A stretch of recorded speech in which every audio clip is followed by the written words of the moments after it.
Welcome to Reparenting Radio. I'm Lisa Watson, architect of human transformation. This is a space for leaders, parents, and anyone ready to break old patterns, regulate their nervous system, and show up in their life with clarity and self-trust. If you're ready to change the way you lead, love, and live, you're in the right place. Let's begin. Hello, and welcome back to Reparenting Radio.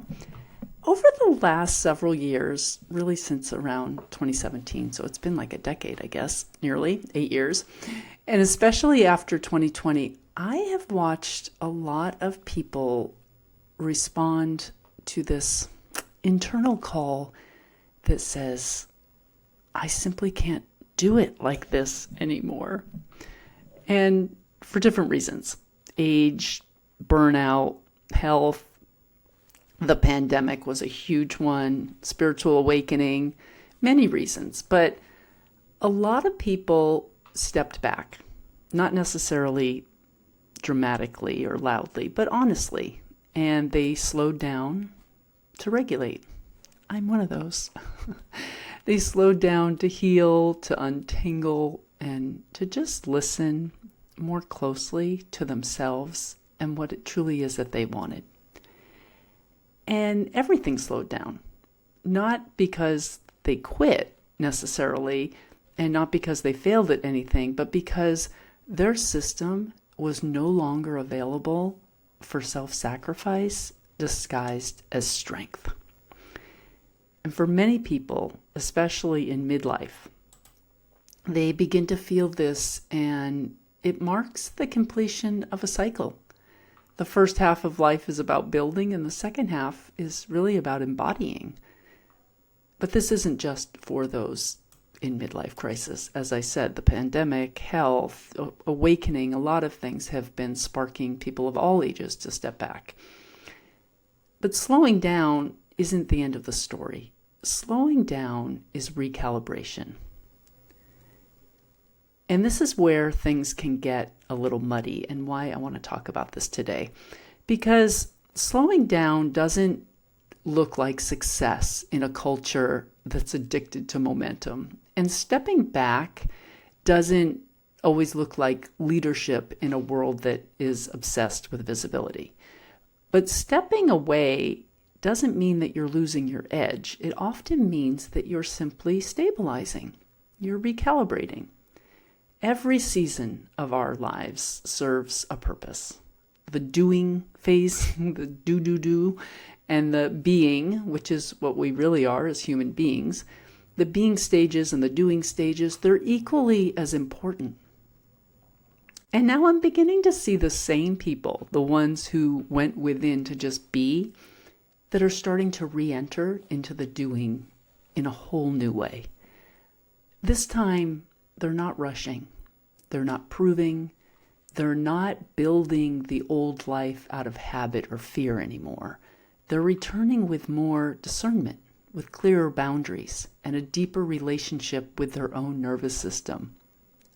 A greater allegiance to themselves. Stepping back into stability can quietly start to be linked to safety at first, because it is safety. Pulling back gives the nervous system relief, less exposure, less demand, less performance. But eventually what once protected and nourished you, this stepping back, after a while it can start to confine you, because growth has a rhythm.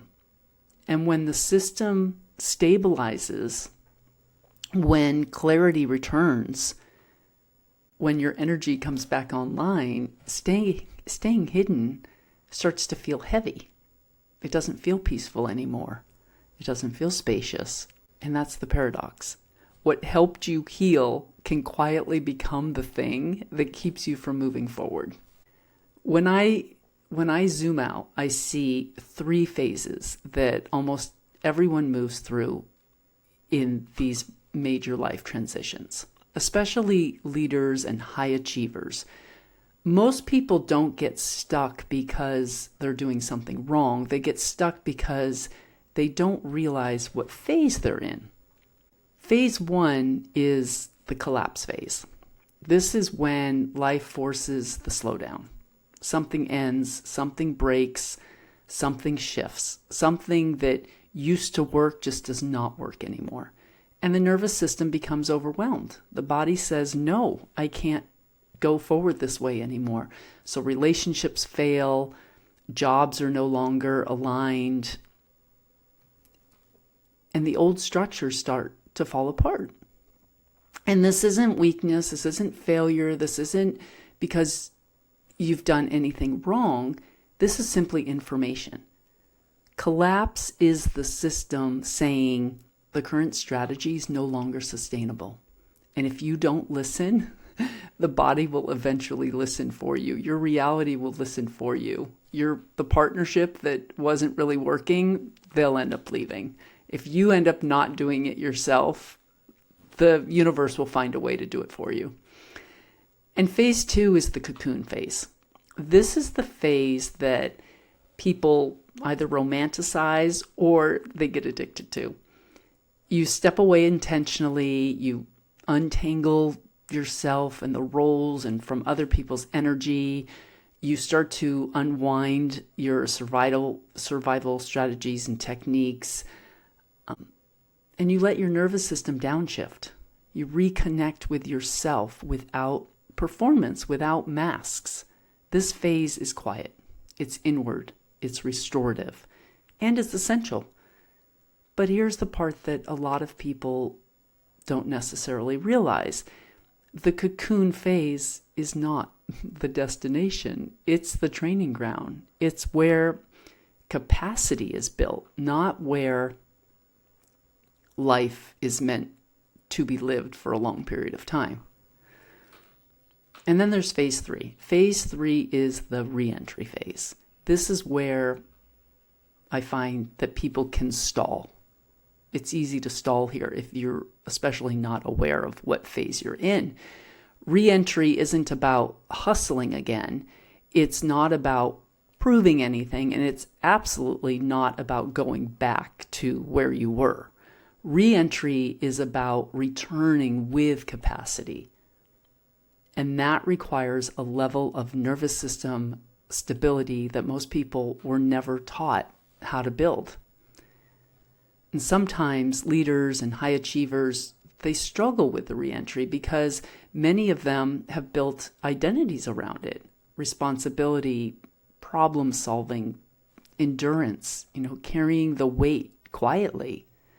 So when they finally slow down, when they finally rest and finally become regulated, their system learns, oh, this feels safe. And then that fear starts to creep in like, oh no, what if stepping back is going to cost me this peace? What if leadership means self-abandonment again? So instead of re-entering, they end up lingering a little longer. They tell themselves they're still healing. They still stay in the background. They avoid complexity. They call it alignment. But underneath it, there's a quieter truth. They're not hiding because they're scared or lazy or broken or anything like that. They're remaining hidden because their system hasn't yet learned how to stay regulated within that complexity yet. But staying in that cocoon has a cost too. It's not dramatic, it's not all at once, but subtle. You begin to edit yourself. You don't move when you should. You shrink your vision to match your comfort, and you trade your impact for predictability. But eventually, your system knows that it's time to bust out of the cocoon, predictable or not. And this is when people start feeling restless. Maybe they feel just kind of flat or disconnected, even though nothing's wrong. That restlessness, it's not your ego, and it doesn't mean that there's anything wrong. It's just your aliveness, your humanness asking to be lived. It's the butterfly saying, I'm ready to emerge. The old model taught us that Success equals pressure, tolerance, dominance, endurance, pushing, sacrifice. No wonder why people get burnt out, right? But the emerging model that we're moving into is different. Success equals regulation, coherence, and discernment under pressure.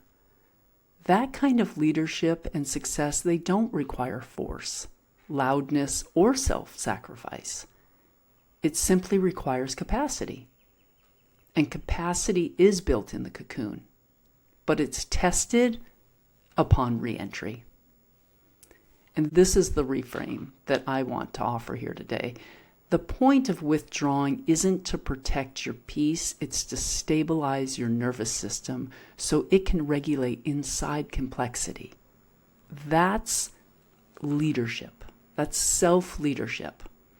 Peace isn't the absence of challenges. Peace is coherence and regulation under pressure. That's a sustainable and trainable skill. For the last several years, I have been in a season of intentionally slowing and unwinding. I moved to Mexico over 4 years ago to step away from noise, to let my system unwind, and to listen more and be more than I was doing. To rebuild myself basically from the inside out. And recently, that signal has shifted for me. Not towards urgency, not towards proving, but towards re-entry. The pull wasn't to isolate or heal more. It was to engage with clarity, regulation, and discernment. And that's how I knew that my cocoon had done its job and my butterfly was ready to emerge. So here are a few signals that you might recognize when you're ready to emerge. Number one is you feel drawn back to contribution, not because you need validation, but you need it because you need more meaning in your life. Number two is complexity no longer overwhelms you because you're grounded in your own discernment and your nervous system is regulated. And number three is you can say no now without guilt, without explanation or collapse. You've realized that no is a complete sentence and you're okay with that. And number four is you trust yourself to stay regulated in rooms that once dysregulated you. And that is integration. So if life has asked you to step away, honor that. And if you feel the pull to return, trust that too. The goal was never to stay small forever. The goal is to become stable enough to lead without losing yourself. And if you're standing at that threshold right now, you're not late. You're right on time. And it's okay to go into the cocoon. Thank you for listening to Reparenting Radio. If today's conversation supported you, take a moment to subscribe, leave a review, or share it with someone who knows they were made for more than the patterns that they inherited. If you're ready for serious inner work and real transformation, personally or professionally, you can explore my leadership pathways at lisa-watson.com. And if you're raising little ones alongside your own healing, you'll find my children's books at awakentheone.org. Until next time, stay grounded, stay open, and keep reparenting the parts of you that are ready to come home to their authenticity.